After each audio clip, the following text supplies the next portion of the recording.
আর এই বক্তব্য সম্পূর্ণ অসত্য। ব্যাংকের প্রতিবেদনে দেখা যায় 2024 সালে আরডিএসের বিনিয়োগ ছিল 6,712 কোটি টাকা এবং 2025 সালে বিনিয়োগ বৃদ্ধি হয়ে দাঁড়ায় 6,789 কোটি টাকা, অর্থাৎ এক বছরে মাত্র 77 কোটি টাকা বিনিয়োগ বৃদ্ধি পেয়েছে। আমরা মনে করি দেশের ব্যাংকিং খাতে জনগণের আস্থা পুনঃপ্রতিষ্ঠা করতে হলে বিতর্কমুক্ত, পেশাদার এবং সর্বমহলে গ্রহণযোগ্য নেতৃত্ব নিশ্চিত করা জরুরি। অন্যথায় ইসলামী ব্যাংকের মতো বৃহৎ প্রতিষ্ঠানে আস্থাহীনতা সৃষ্টি হলে তা পুরো ব্যাংকিং খাতের জন্য ঝুঁকিপূর্ণ হয়ে উঠতে পারে।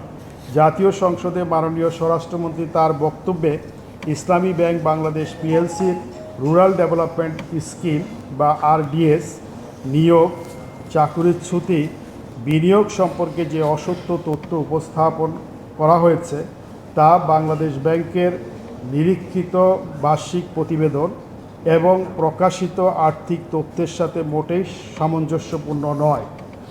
একজন শেয়ারহোল্ডার, গ্রাহক এবং দেশের ব্যাংকিং খাতে একজন সচেতন অংশীজন হিসাবে আমরা এই বিষয়ে গভীর উদ্বেগ প্রকাশ করছি।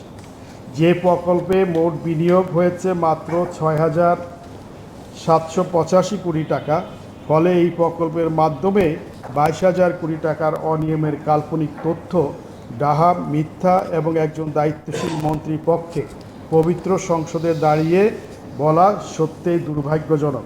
তাছাড়া জাতি ধর্ম নির্বিশেষে এই প্রকল্প থেকে বিনিয়োগ দেওয়া হয় অনেক হিন্দু গ্রাহকও এর মধ্যে রয়েছেন। একটি ব্যাংকের নিরীক্ষিত আর্থিক বিবরণীতে ঋণ বিতরণ, ঋণের মোট পরিমাণ এবং সংশ্লিষ্ট আর্থিক তথ্য সুস্পষ্টভাবে প্রতিফলিত হয়। এছাড়াও প্রতিনিয়ত বাংলাদেশ ব্যাংক সহ বিভিন্ন পক্ষ ব্যাংকের কার্যক্রম অডিট করছে।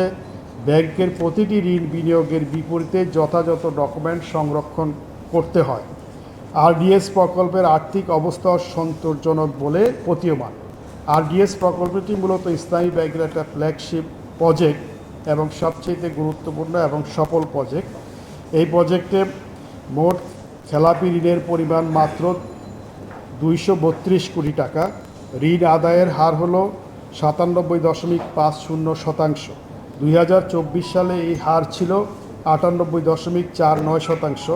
অর্থাৎ প্রকল্পটি দীর্ঘদিন ধরে উচ্চ আদায়ের হার বজায় রেখে দেশের প্রান্তিক জনগোষ্ঠীর অর্থনৈতিক উন্নয়নে গুরুত্বপূর্ণ ভূমিকা পালন করছে।